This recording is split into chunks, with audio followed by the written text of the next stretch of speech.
유려한 능선 위로 아침이 밝았습니다. 아니 그런데 이게 웬일입니까? 이대로 밤을 꼬박 샌 건가요 지금? 설마 추위에 얼어버린 건 아닐까 걱정스러운 그때 그제서야 남자가 일어서는 모양입니다. 아유 그 양반 참 다리는 안절이나 모르겠네.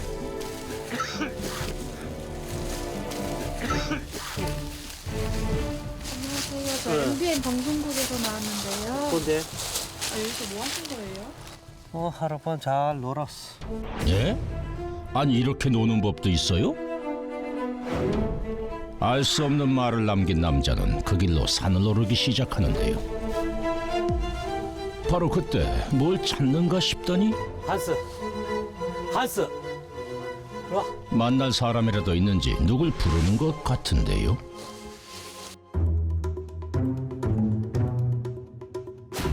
그 순간 숲속에서 달려온 건 견공 2마리였습니다. 어디 갔다 왔어?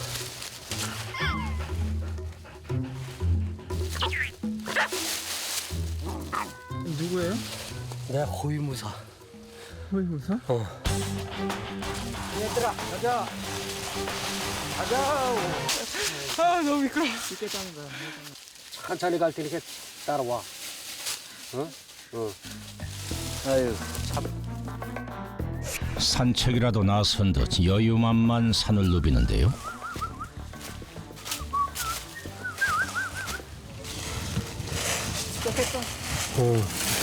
이거 내 뒤 좀 봐. 얼마나 많나? 굉장히 오래 본 거야 이게. 15년 이상 되겠네. 어떻게 그렇게 다 보이세요? 아유 보면 알지. 보면 그 싹대가 보이잖아. 그러니까 캐는 거지. 묵은 싹이 보이잖아. 마른 잎만 보고도 더덕 묻힌 자리를 안다는 건데요. 그런데 이번엔 고개가 꺾어져라 하늘만 올려다보고 다니는 남자. 대체 또 뭘 보는 걸까요? 저기 새둥지 같은 거 저거. 저 위에. 겨우살이. 꼭 새 둥지처럼 생긴 겨우살이는 나무들이 잎을 떨구면 제철을 맞는 약초랍니다. 그런데 남자가 가방에서 뭔가를 꺼내는데요. 이게 뭐예요? 이게 뭐예요? 요술방망이. 요술방망이요? 낚싯대를 이용해서 직접 만든 낫입니다. 요술방망이 좋구나. 아하하하. 조자룡 헌칼 쓰듯 긴 낫으로 손쉽게 겨우살이를 채취합니다. 이게 옛날에는 만병통치약으로 통했었는데 이게 제일 좋은 게 산정산후풍. 거기에 제일 좋고 고혈압이 좋은 거. 지금부터 제철을 맞은 겨우살이는 차로 끓여 마시면 좋다는군요. 산에서 내주는 게 엄청나. 안 주고 싶으면 하루 종일 다녀도 눈에 안 띄고. 그러면 가야지. 얘들아 잘 있어. 이제 다음에 또 올게. 가자. 나무와 산을 향해 고마움을 전한 다음 산을 내려가는 남자.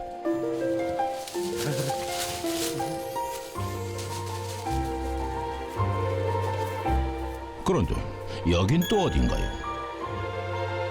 남자의 발걸음이 닿은 곳은 산 아래 계곡입니다.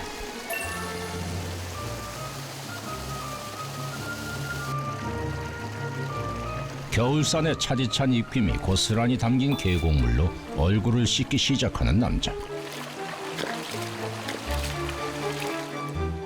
산생활에 도 같은 양반이면은 틀림없어 보이는데 말이죠. 혹시 도사님이세요? 도사? 도사는 길 갖다 주는 게 도사야. 아, 그래요? 뭐 도사 따로 있어? 응? 그래 산거지일 뿐이야. 산거지세요? 그럼 산속에 있으면 다 산꽃이지. 20개라도 하듯이 알면 알수록 알쏭달쏭한 남자가 또 어딘가로 향합니다. 여긴 또 어딜까요?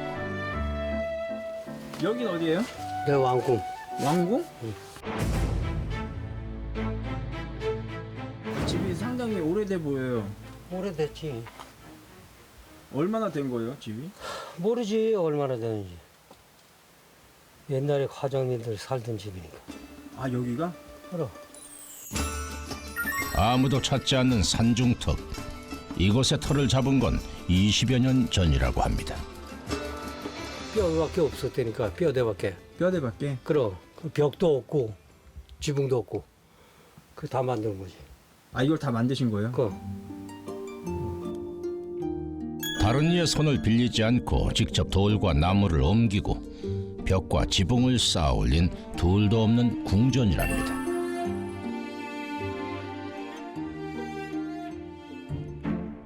그런데 다급히 밭으로 향하는 남자. 또 하얀 가루를 뿌리기 시작하더니 아예 고랑 가득 뿌린 다음 마늘을 심기까지 합니다. 이건 또 무슨 일입니까? 가루를 뿌리다 말고 직접 먹는 건가요? 지금 드신 거 뭐예요? 자, 정말 먹어도 되는 거예요? 아유 먹어봐. 안 죽어. 조금만 아유 많이 먹어도 돼. 일단 한 숟가락 가득 먹어보는데요. 어때요? 뭐 같아요? 아무 맛 안 나는데 약간 돌 먹는 느낌인 것 같기도 하고. 돌 먹는 느낌인데요? 광물이니까. 광물이요? 유황. 유황이요? 음. 제가 먹은 게 유황이에요? 하얀 가루의 정체가 유황이라? 아니, 이 유황을 왜 드세요? 왜 먹겠어? 자네 왜 밥을 왜 먹어? 살기 위해서. 살기 위해서? 나도 살기 위해서 먹어. 살기 위해서 유황을 먹는다니 대체 무슨 말일까? 남자의 생활을 한번 지켜보기로 했습니다. 한 숟가락 먹고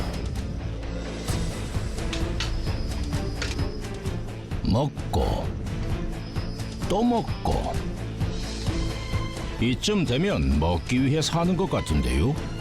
이렇게 많이 드셔도 돼요? 이렇게. 내가 이 건강 비법이요 이게.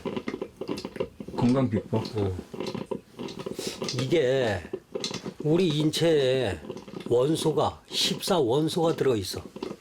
그런데 유황이 8번째 차지한 게. 이 유황이 없으면 뼈도 없고 머리도 없어. 나 봐, 이 털하고. 풍성한 머리숱의 비법이 유황이라고요? 우리 나이가 되면은 이 털이 많이 빠지잖아. 아직도 이러잖아. 그게 다 유황. 그럼 그날 오후 남자가 마당으로 나옵니다.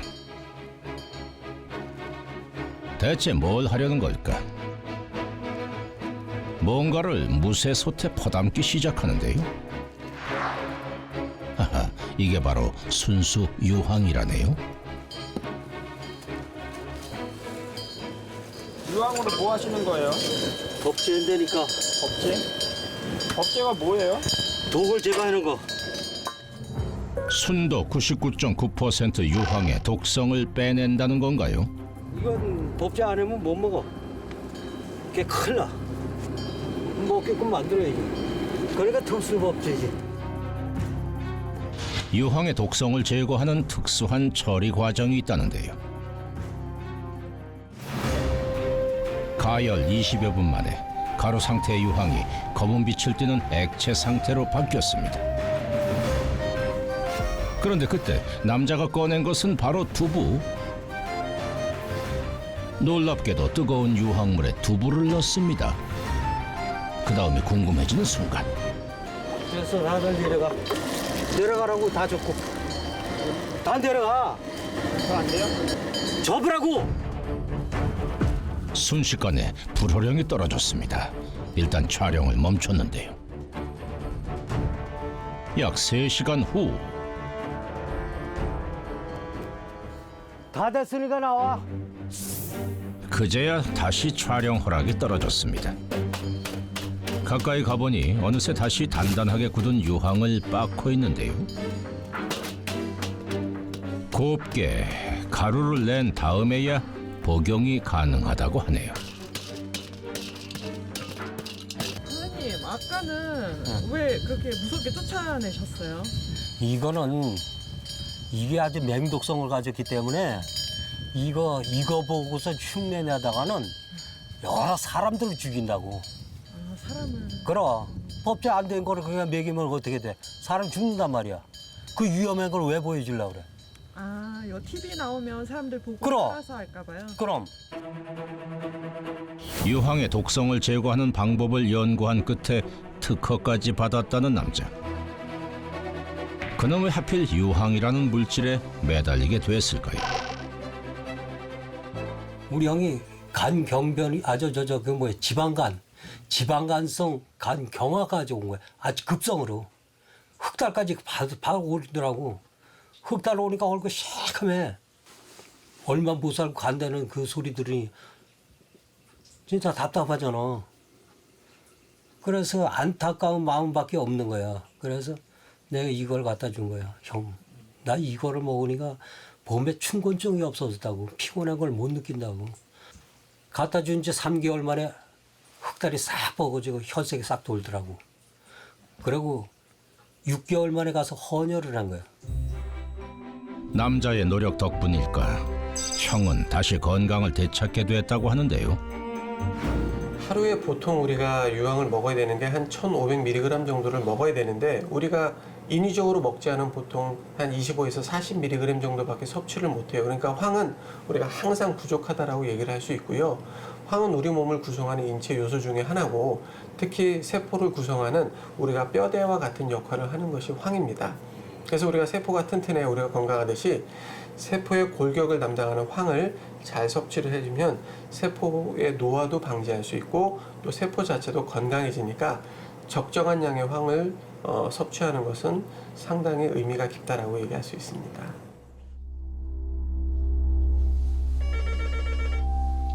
괜찮아? 네, 여보세요? 에? 남자의 발걸음이 다급합니다. 아무래도 무슨 일이 생긴 것 같은데요. 아이고, 야 이놈아, 또 잡았어. 그 왜 자꾸 이런 걸 잡어?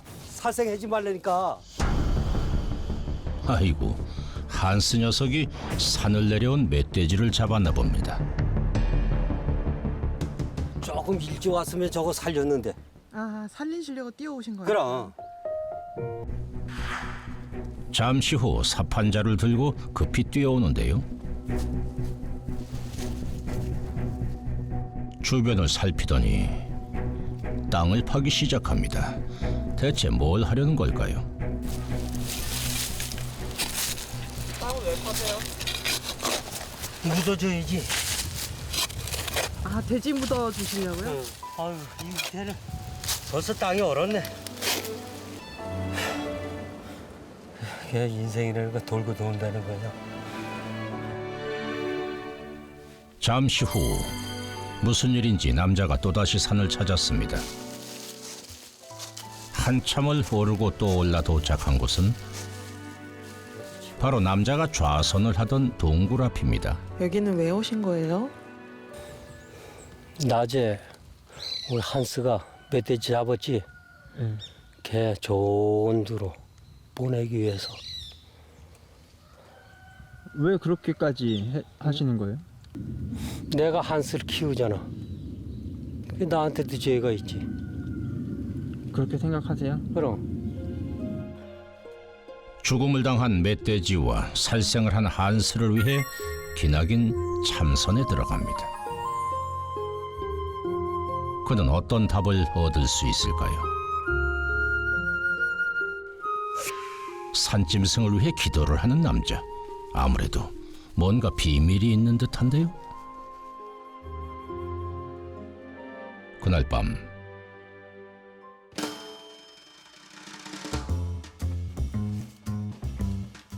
갑자기 검은 가방 하나를 꺼내드는 남자. 무슨 가방인가 했더니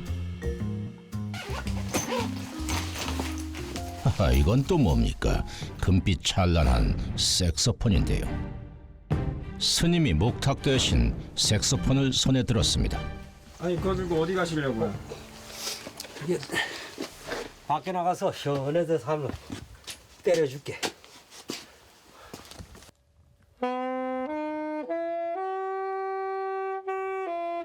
바람조차 숨을 죽인 산중에 울려 퍼지는 색소폰 소리. 들어주는 사람도 없는데 매일 밤 이렇게 연주를 한답니다.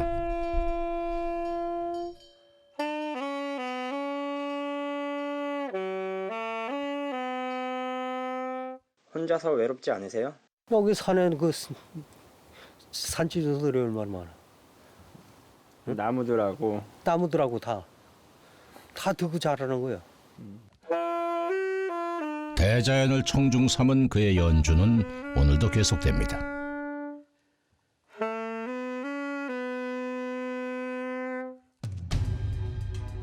며칠 뒤 산중에 첫눈이 내렸습니다. 호위무사를 대동하고 눈 쌓인 길을 나선 남자. 어디 가세요? 산책. 눈길이 꽤 미끄러울 텐데 산책이라뇨. 게다가 한술 더 떠서 더 험한 길로만 골라오르기 시작합니다. 제작진은 속수무책. 하지만 남자는 미끄러운 바위를 멈추질 않고 오르더니 잠시 산세를 살피듯 한숨을 돌립니다. 산은 여름에 우중산에가 좋고 겨울에 눈 맞으면서 그 산에가 참 좋아. 진짜 상쾌해. 이왕 놀러 온 인생들이요 즐겁게 놀다 가는 거야. 가는 날까지. 뭘? 허허, 달마산 같군요. 그 옆에는 새 한 마리가 앉았습니다. 어째 솜씨가 수준급인 듯한데요. 가는 길마다 그림을 그리는 남자. 이번엔 또 뭘 그리나 했더니 사람 얼굴 같습니다. 이건 누구 그린 거야 이거는? 어? 누구 그린 거예요? 여 PD. 집의 벽에도 직접 그린 용맹한 호랑이 그림이 있습니다. 그림뿐 아니라 글씨도 예사롭질 않은데요. 내가 이 산에 처음 들어와갖고 아주 힘들었을 때, 제일 힘들었을 때 그때 드디어 이제 꺼내서 읽어봐. 대체 어떤 내용이 담긴 글일까? 낡은 종이 한 장을 꺼내듭니다. 너무 오래되면 같이 잊어졌대. 제목은 속죄. 그건 바로 어머니를 향해 용서를 구하는 남자의 마음을 담은 글이었습니다. 어머님한테 큰 죄를 지으셨어요? 한때는 우리 어머니가 좋은 일 삼아 교통사고 나서 죽으라고 그랬어. 응? 그래 무슨 말인지 알잖아. 얼마나 진짜 내가 죄를 많이 졌는지. 그 정도였어.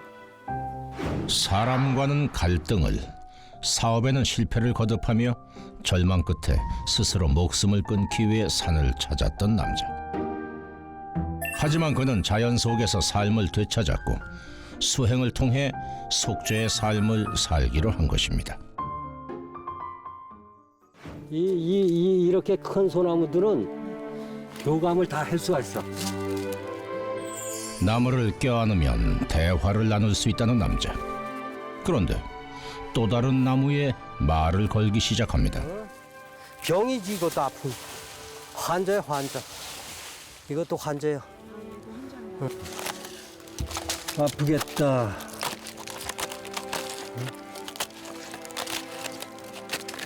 응, 다 썩었네. 어디가 아프냐 넌. 나무의 썩은 가지도 그냥 지나치질 못하는 남자. 그런데 그런 그가 유독 시선을 떼지 못하는 것이 있습니다. 사람 마음이 네. 이 바위 같으면 얼마나 좋아. 말이 없잖아. 좋은 걸 봐도, 기쁜 걸 봐도. 어? 바위같이 살아야 되는데 네. 그게 안 되잖아, 인간은.